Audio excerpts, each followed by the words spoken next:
धन हमने तो नहीं कमाया था, पहले जन्म का कमाया हुआ रहा होगा कोई, और पहले जन्म का रहोगर के पिताजी की मार्फत हमको मिला।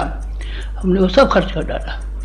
कैसे कैसे खर्च किया, वो हमने इस तरीके से खर्च किया कि जो जिम्मेदारियाँ समाप्त हुई, जिम्मेदारी के जो बॉन्ड आए, उन बॉन्डों से गायत्री तपोभूमि के निर्माण करने के लिए सारा पैसा लगा दिया।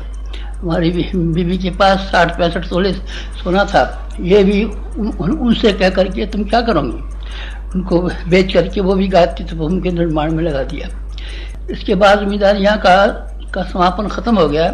जो किसानों के पास खुद काश्त की ज़मीनें थी वो रह गई, 80 बीघे ज़मीन हमारे पास रह गई। और 80 बीघे ज़मीन जब हम वहाँ छोड़ करके अपने बाहर चलने लगे तो हमने उस ज़मीन को अपने ख़ानदान वालों को देने की बजाय, लड़के लड़कियों को देने की बजाय, 80 बीघे ज़मीन उस ज़माने में भी बहुत दाम की होती थी और अब तो बेहद दाम की होती है।